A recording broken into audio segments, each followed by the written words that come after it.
Hi, this is Michael William Denny of ThunderShamanism.com. So, meditation for beginners. Listen, even if you're not a beginner, I'm going to be sharing some really valuable information on meditation. I've been practicing, teaching, and sharing meditation techniques and experimenting with different types of meditation for, gosh, my entire adult life. If you're new to meditation, and either you're very interested in it, maybe you're very curious about it, maybe you're a little intimidated by it, you're not quite sure. I mean, there's all different kinds of reasons why you might get involved in this. Trust me, I'm going to help you sift through all of the confusion that's connected to meditation. And the most valuable thing that I think that I can do for you is I'm not only going to teach you how to meditate step by step, I'm not only going to teach you how to master meditation for free on these YouTube videos, but I'm also going to be teaching you how you can find out your most beneficial method of meditation for you. Listen, we're not all the same. Everybody has different blood types, we have different body types, we have different personalities, everybody has different needs. So you're an individual and you have very specific needs for your kind of meditation. The way that I meditate may be completely different from the way you need to meditate. So I'm going to help you cut through all the confusion of that. I'm going to help you figure out exactly what you need to do in order to get the most out of your meditation practice. So, why is it that people get involved in meditation? There's all different kinds of reasons too. That's the other thing.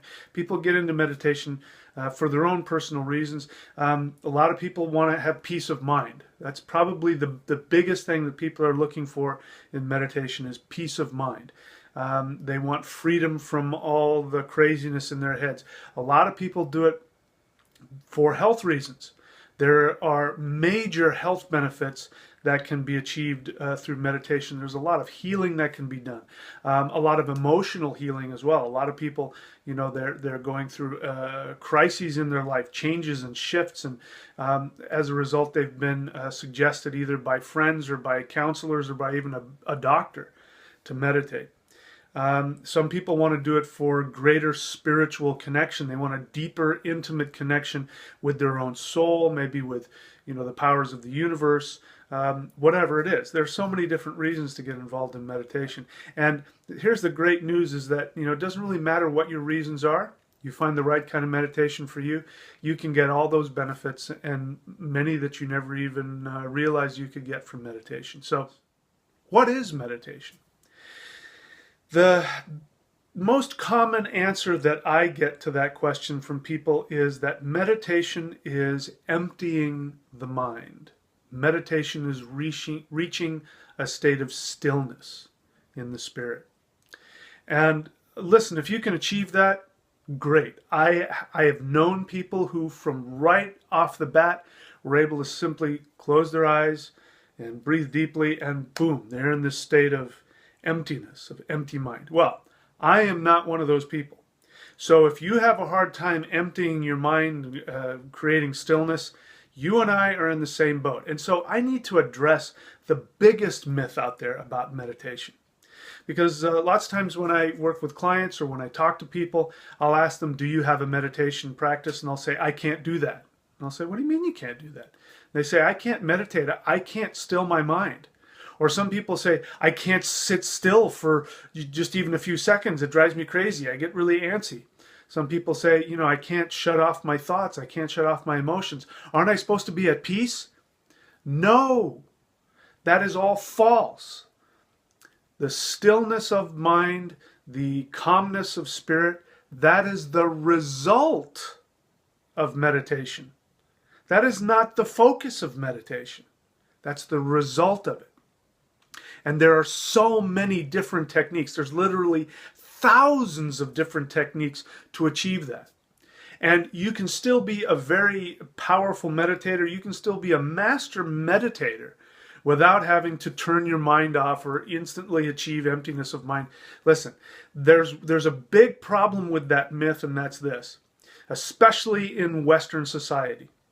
And the idea that meditation is about achieving an empty mind free of all thoughts and emotions, What that does is it puts people immediately into a state of guilt, because if they can't achieve that immediately, what happens? They feel guilty. I must be doing something wrong. I'm not good enough. I'm not spiritual.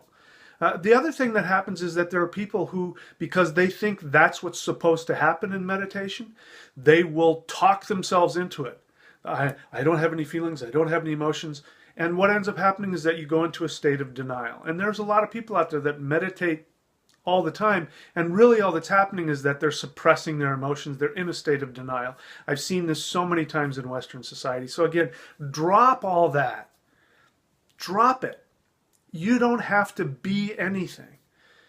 Just like there's different kinds of exercises to be physically fit, there are so many ways to meditate in order to get the benefits out of it. So we're going to talk about that in these upcoming videos. So stay tuned. So the first thing that I want to do is I want to help you identify what kind of meditator are you.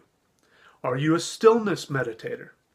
The way that you know you're a stillness meditator is if you're the kind of person who, can you simply close your eyes, start breathing deeply, and does your mind automatically empty? You're an emptiness meditator.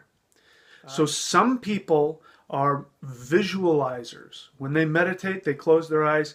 They need to visualize something, whether that's, visualizing yourself on a mountaintop, or visualizing a spiritual scene, or visualizing some positive, constructive action in your life, visualizing the kind of life you want to live. That is also meditation.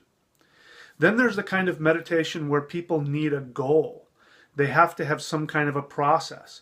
And this is actually very common in some of the Eastern meditation practices, some of the deep East Indian practices, some of the Taoist practices where they move energy in the body. So they're constantly looking at the body and they're sending energy down here and then up this channel and into a different channel. And when you do that, that has a very powerful effect.